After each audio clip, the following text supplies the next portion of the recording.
Is Apple robbing people with their SSD and RAM upgrade prices?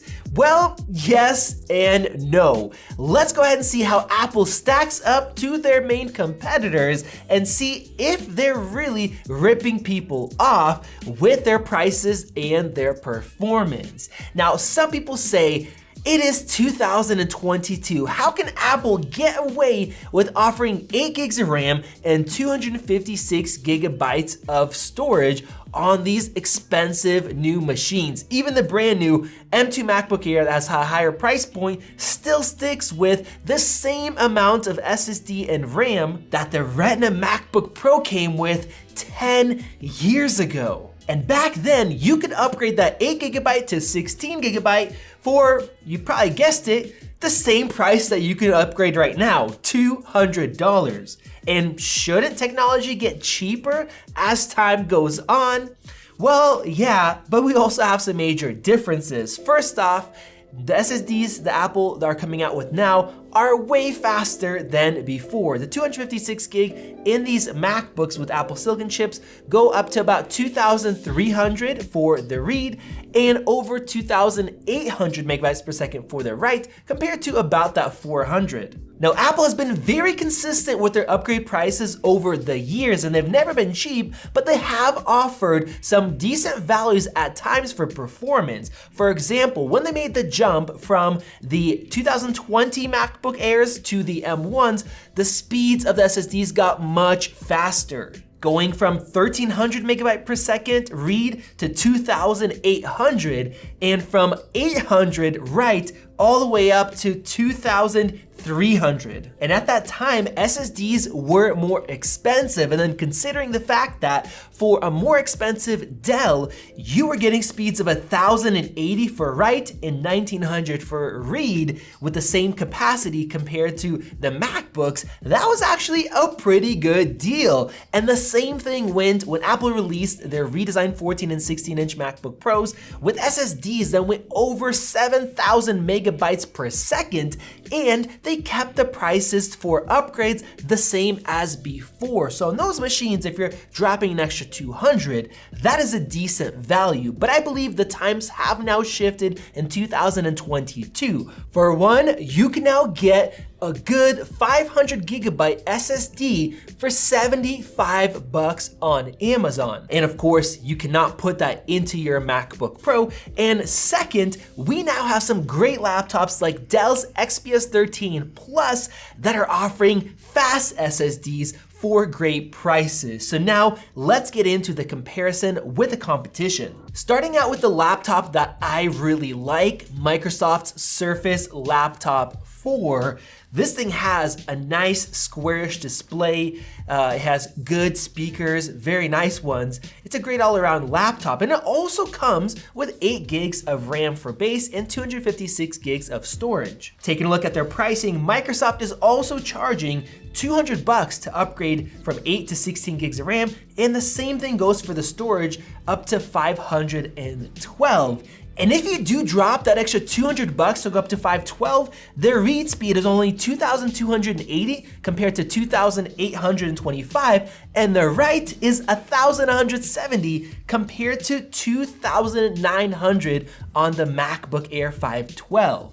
Now, that is just one laptop. Microsoft's option, it's a premium laptop. Let's set that aside. Let's look at another option from Razer. They also gave you the base model of 8 gig and 256, and then if you want to upgrade, you can't do that. You have to jump up to the $1,500 model, which doubles your SSD and RAM and gets you a little bit faster processor. Now, thankfully, the performance is better than the Surface laptop. We have 2,200 write and 2,700 read. So technically, they're charging the same as Apple. Now, you also have that additional $100 to give you the better processor, but of course, the M1 still destroys that processor, and the laptop as a whole is better overall. And now we have the M2 coming out.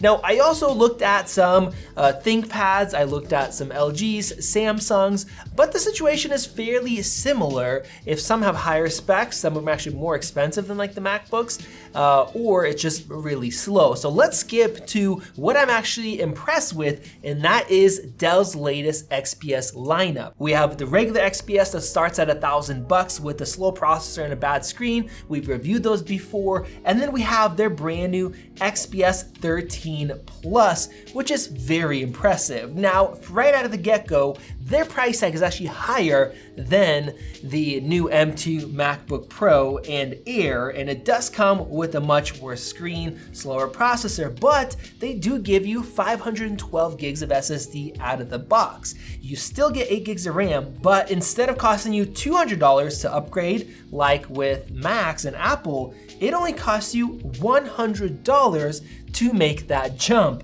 That is excellent, and it is new fast RAM. And then as far as the SSDs, to upgrade to 1 terabyte, it is another $100 jump, not a $200 jump that it costs you with Apple's MacBooks. Now, not only is it cheaper, it is actually better. First off, that SSD is actually removable, so you can upgrade it yourself.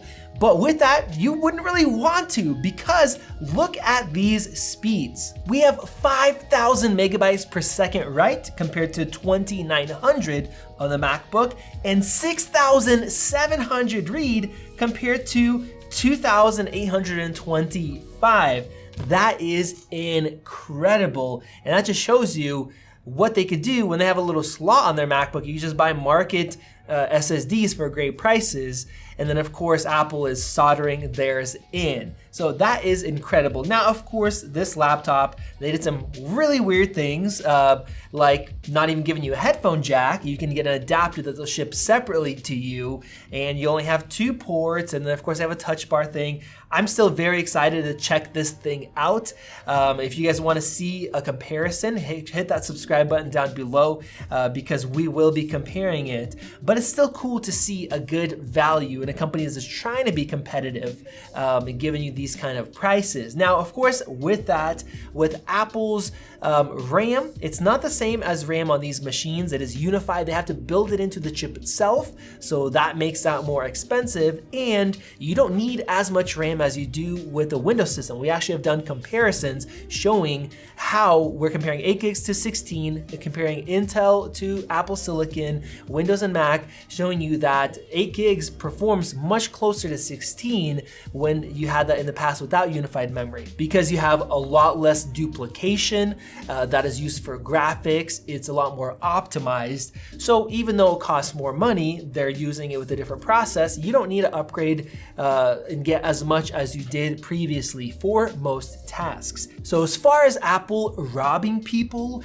I mean, some of these prices are crazy. Paying $200 for 128 gig of extra storage, it's too much, definitely too much. We tell a lot of you guys, buy an external SSD. We've showed off the Sabrents many times, works with Thunderbolt and USB-C. You can plug it into any computer. You can keep it with you if you upgrade your Mac. That's what I would suggest for you guys. And as far as their RAM, it is expensive, but you don't need as much as you think. Make sure you guys check out those other videos that I talked about. Now, what I do think they're robbing people with are their other devices, not the MacBooks, but the iPads. For example, the iPad Air, this is just crazy. If 64 gigs at the base, that's not enough for most people if you're gonna be really using this device.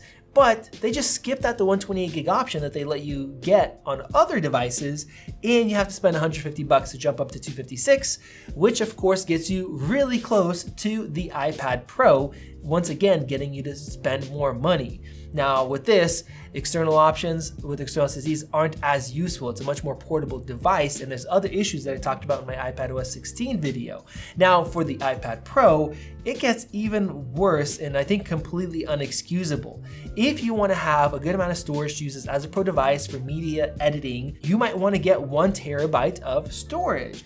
But as you see, it costs you $400 to go from 512 to 1 terabyte. That is insane. Where at the same time, for $75, you can get one M.2 stick like I showed you, the Samsung, for 500 gigs. Now that is because not only are they charging you these kind of outrageous prices, but they're locking in a 16 gig RAM upgrade with that capacity as well. So if you don't need the RAM, and now we know iPadOS 16 will use swap, so you don't need that extra RAM, but you do want more storage, you're out of luck. You have to get it, or vice versa, where the same exact M1 chip in a MacBook Air, you can choose the storage or the RAM, even if the RAM's built in.